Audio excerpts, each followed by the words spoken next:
Bonjour à toutes et bonjour à tous, je suis contente de vous retrouver pour un nouveau podcast. Ça fait longtemps que je n'avais pas fait de vidéo et je suis contente de faire cette vidéo sur Jupiter en Gémeaux qui pose la question: qu'est-ce qu'être libre?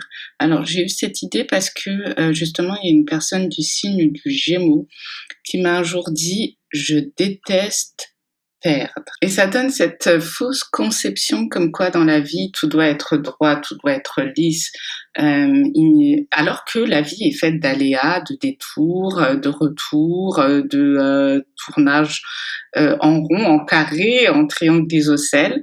Bref, la vie d'un être humain n'est pas linéaire, mais ça je ne vous apprends rien du tout. Mais c'est juste une petite piqûre de rappel que m'a fait cette personne. Et je voulais parler de Jupiter en Gémeaux qui va commencer son transit à partir du 26 mai 2024, donc c'est très très bientôt. Et ça m'a donné envie de vous parler du fait de lâcher, de se délester de quelque chose pour pouvoir aller vers l'inconnu, pour justement transmuter, faire de grands changements et transcender certaines choses dans notre vie pour aller vers un renouveau, un petit peu, voire beaucoup, à l'image de la carte du tarot, la mort, qui est une mort symbolique, mais qui parle de perte.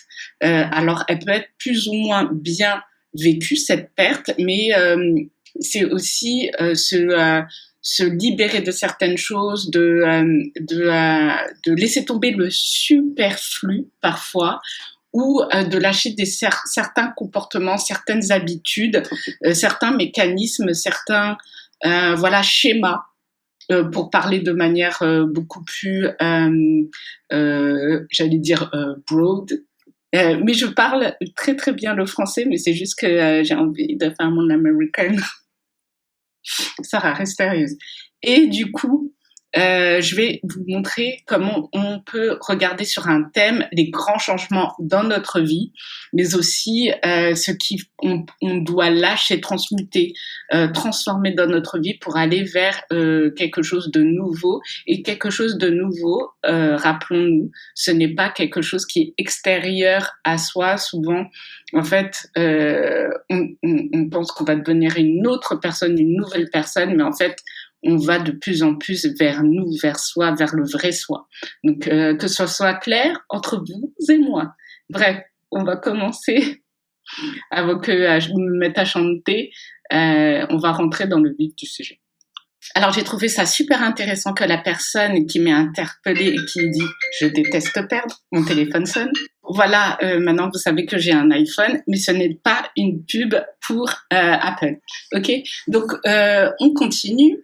Alors, c'est très intéressant que cette personne soit du signe du Gémeaux, parce que en fait, là, Jupiter va quitter le Taureau pour entrer en Gémeaux le 26 mai 2024.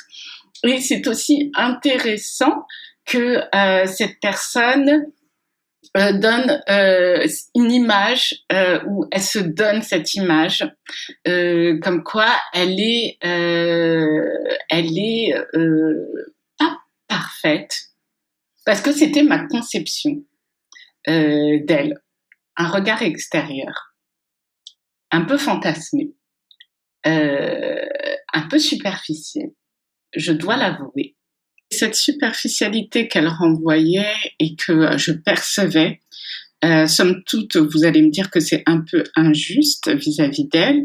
Cependant, en fait, il y a un adage qui dit débarrasser Mercure, donc qui maîtrise les Gémeaux. J'ai Mercure en Gémeaux, donc débarrasser Mercure de sa superficialité et Neptune de ses illusions. Je pense que la proposition intéressante dans Jupiter en Gémeaux, c'est justement parce qu'il y aura beaucoup de communication, ça va faciliter les échanges, parce que Jupiter c'est d'expansion, mais c'est aussi les connaissances, les apprentissages, et c'est aussi tout ce qui est spiritualité. C'est la maison neuve. Donc, je pense qu'il y a une belle invitation à avoir plus de profondeur dans sa manière de communiquer, d'échanger, oui, voilà, d'échanger des idées, des connaissances, là je me répète, mais vous avez l'idée.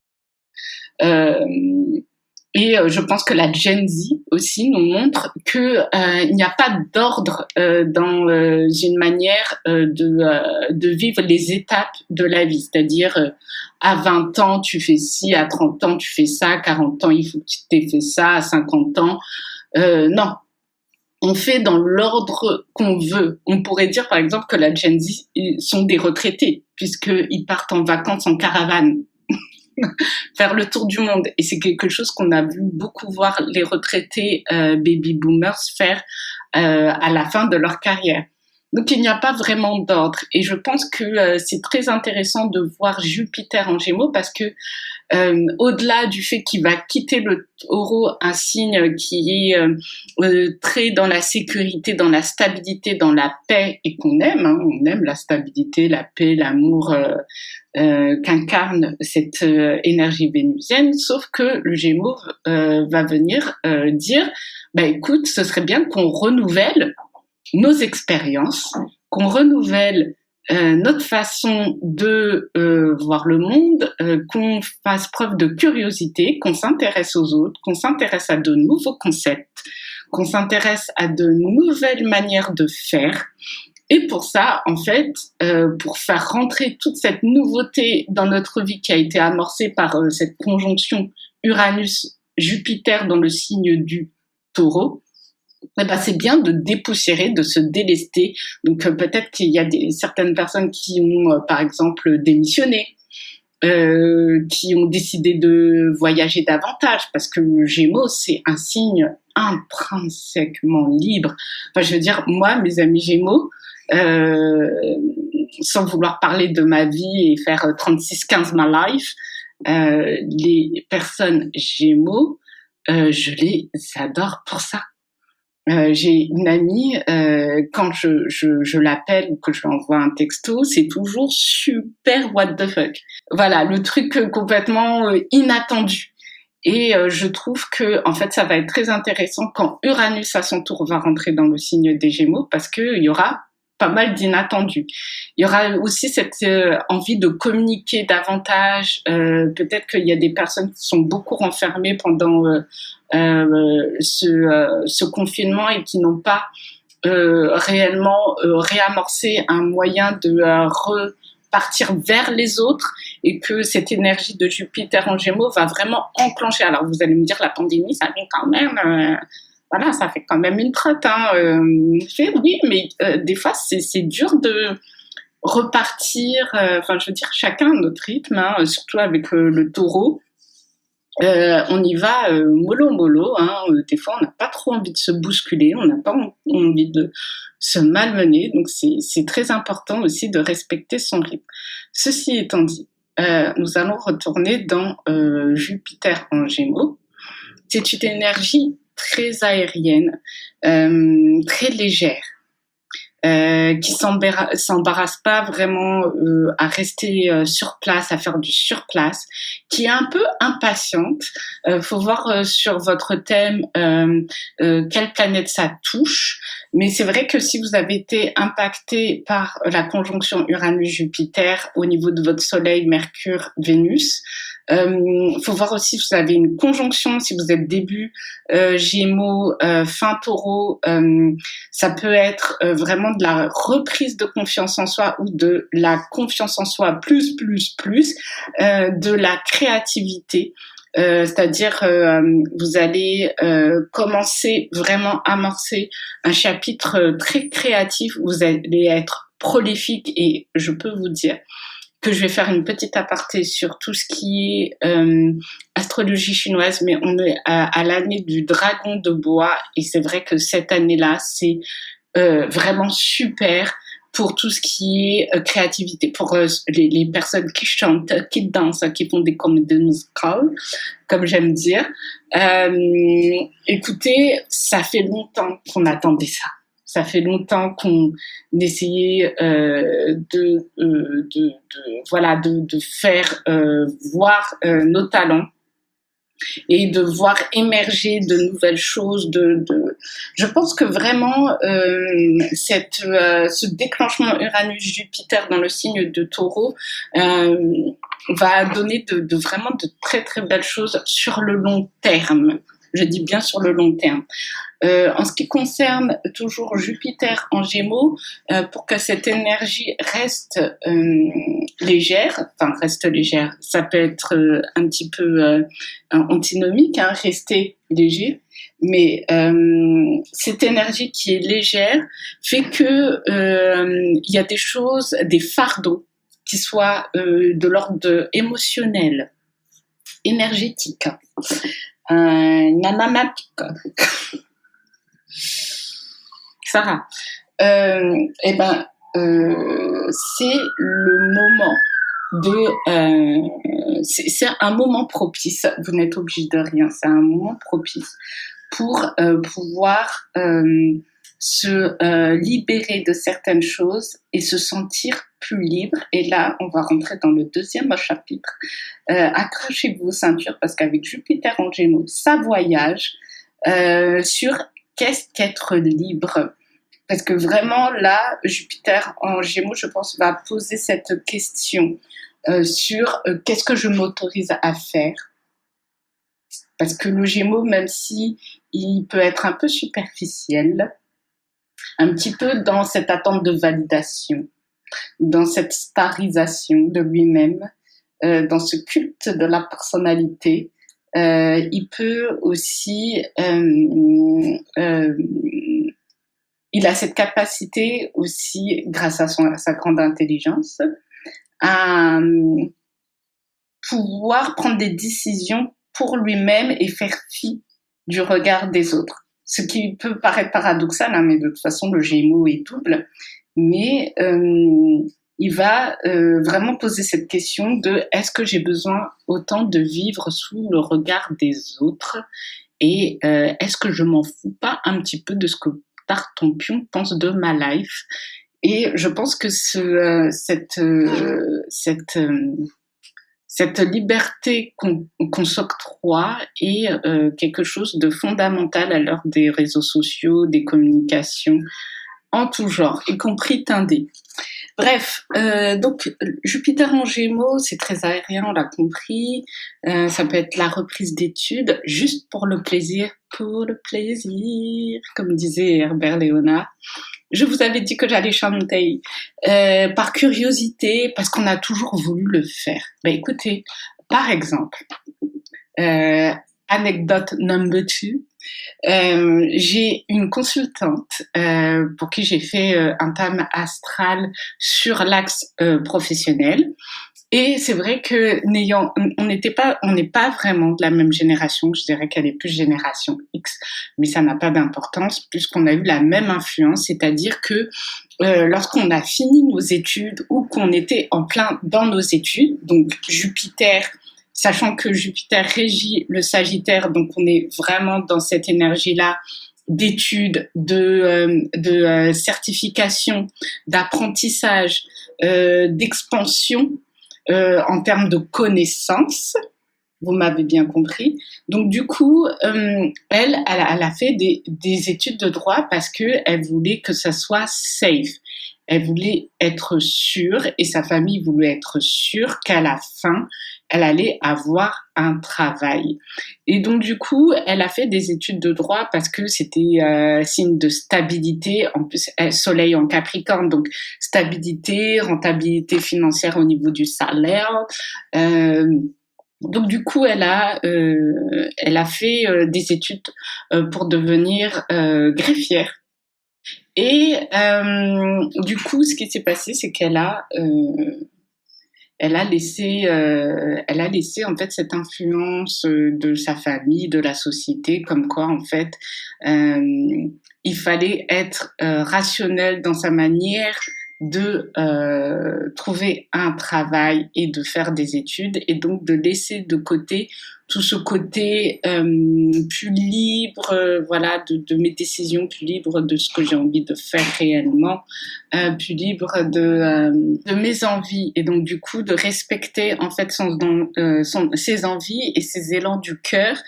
Mais il y a effectivement cette peur du manque, ce besoin de sécurité qui peut se retrouver dans l'axe Scorpion-Taureau, parce que le Scorpion, il symbolise aussi beaucoup les peurs et puis cette transformation, cette mort pour du renouveau. Le phénix, il renaît de ses cendres. Je ne vous fais pas d'imagerie de tout ce qui est transcendance, renaissance et transmutation des peurs. Pour aller vers une sécurité beaucoup plus intérieure et de se faire confiance, qui, je pense, incarne cette partie des Gémeaux, ou même les Gémeaux. Et donc, du coup, en fait, elle m'a dit que, en fait, ce qu'elle voulait faire, c'était du tourisme. Et c'est pas complètement quelque chose de déconnant, c'est-à-dire que le tourisme, après il y a le tourisme de masse qui génère énormément d'argent, mais le tourisme c'est pas un secteur complètement ésotérique, aléatoire, c'est quand même un secteur qui rapporte des milliards. C'est pas comme si elle disait qu'elle voulait être le sosie de Michael Jackson dans les spectacles du théâtre Mogador. C'est un secteur, même après la pandémie, qui a repris de plus belle et qui a des chiffres beaucoup plus beaux que ceux de 2019 avant la pandémie. Donc vous voyez, en fait, cela dépend aussi, parce qu'elle est Capricorne, donc en fait, il y avait déjà cette idée comme quoi l'argent était un facteur très important et que le secteur du tourisme avait l'air un peu moins stable et beaucoup moins générateur d'argent. Et pourtant, c'est ce qu'elle voulait au niveau de ses désidérata, puis de ses élans du cœur. Donc, c'est intéressant de voir comment Jupiter en Gémeaux va transiter sur votre thème. Alors déjà, je vais parler du 26 mai où nous avons une conjonction Jupiter-Vénus-Soleil. Je ne suis pas la seule astrologue à vous en parler, mais c'est très très beau. Fin mai, il y a quelque chose vraiment de magnifique qui va s'amorcer parce que Jupiter sera à 0,08 degrés du Gémeaux.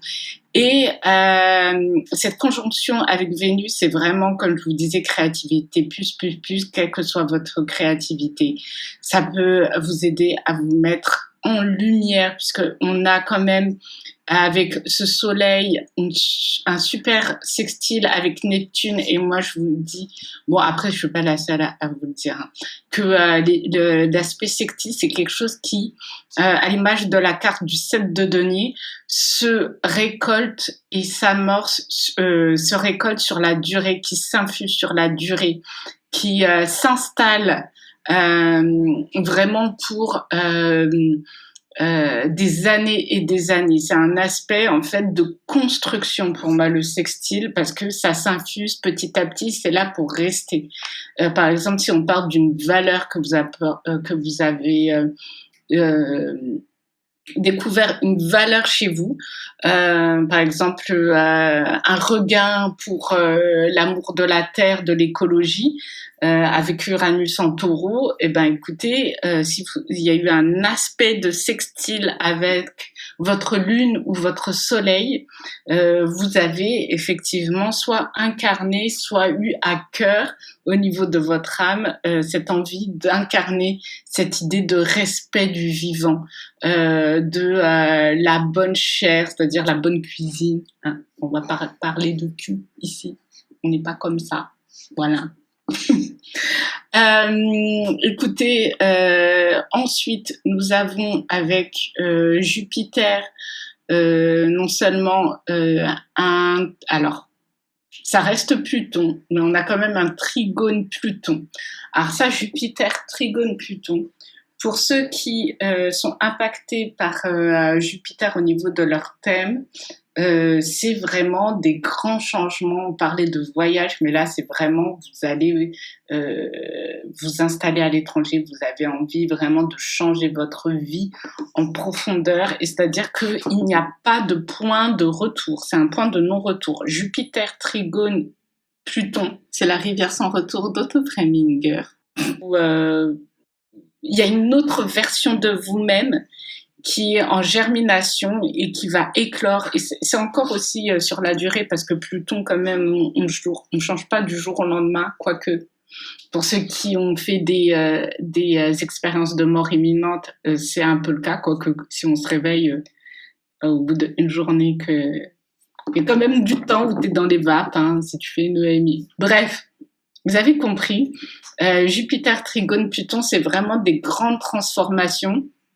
Et vu que Jupiter est en Gémeaux, je pense que ça peut impliquer effectivement un déménagement, un changement de vie. Il faut voir la maison dans laquelle ça va s'amorcer chez vous. Ensuite, on a avec ce Jupiter en Gémeaux un quintet avec Saturne qui fait que, ben oui, ça s'installe bien sur la durée, et puis ça va s'infuser. Écoutez, vraiment, là, c'est vraiment magnifique ce qui se passe fin mai, je le redis. Certains astrologues que j'aime beaucoup parlent de paix, de période de paix. Je pense que c'est bien que ça se calme un petit peu dans le monde en ce moment. Ensuite, nous avons dans cette période-là, toujours avec Neptune, donc nous avons un Vénus sextile Neptune, ça c'est beau pour la création artistique aussi, pour les rêveries, pour l'amour, pour voilà, les connexions profondes où on va parler philosophie, on va parler d'amélioration de la vie en commun. Voilà, c'est vraiment beau. Ensuite, on va passer à septembre 2024 pour voir comment cette rentrée va se passer tout de suite. Eh bien, ce sera la dernière passage. Passage, c'est masculin, ça. La dernière passage de Pluton en Capricorne pour un dernier nettoyage de cette énergie. Donc du coup, en fait, c'est là on va parler du sujet qui fâche, c'est la perte. Et là, on va tout de suite regarder Pluton et Jupiter. Et qu'est-ce qu'on regarde à ce niveau-là? C'est que nous avons un Vénus carré Pluton à ce moment-là, et on a Jupiter carré Saturne, carré Neptune et sextile carré Vénus.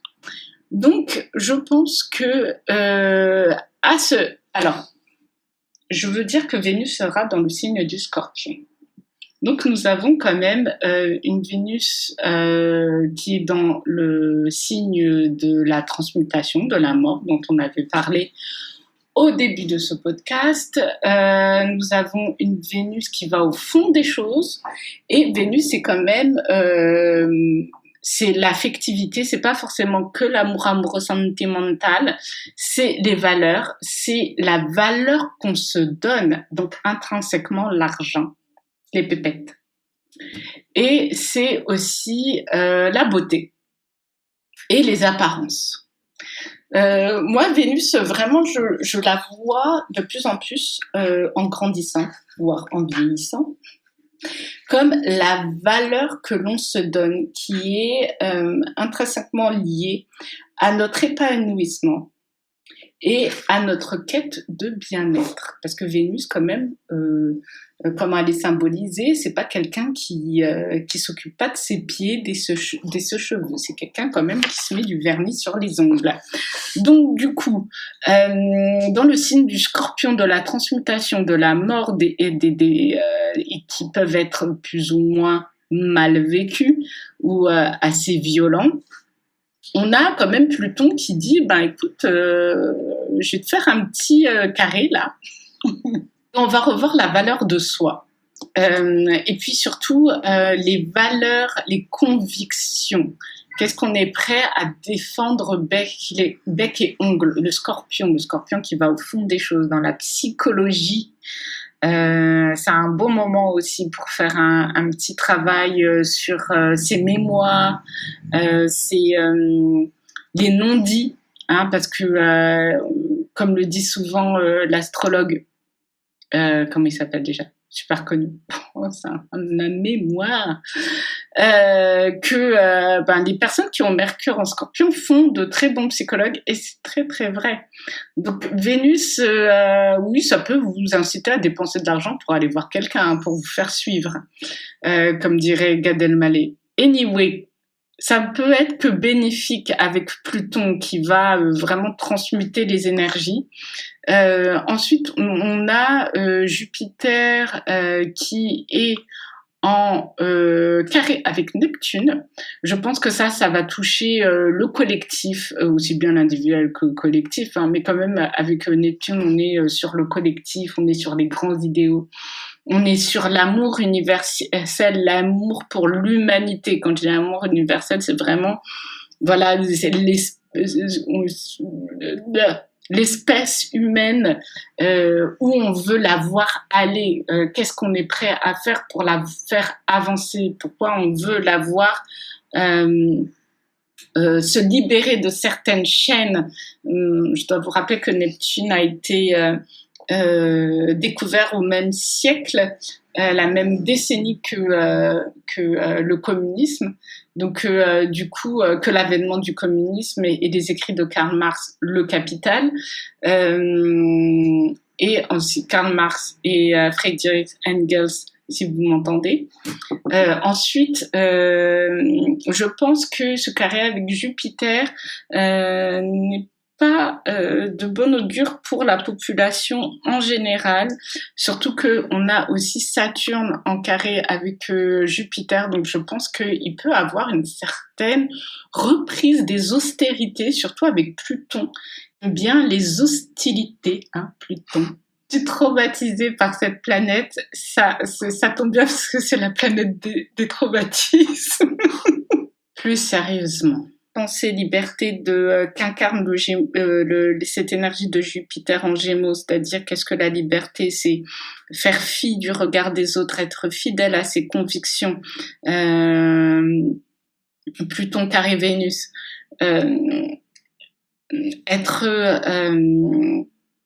avoir foi à ce qu'on incarne intrinsèquement. Même si dans la matière, certaines choses peuvent être contraignantes, qu'est-ce que vous voulez défendre?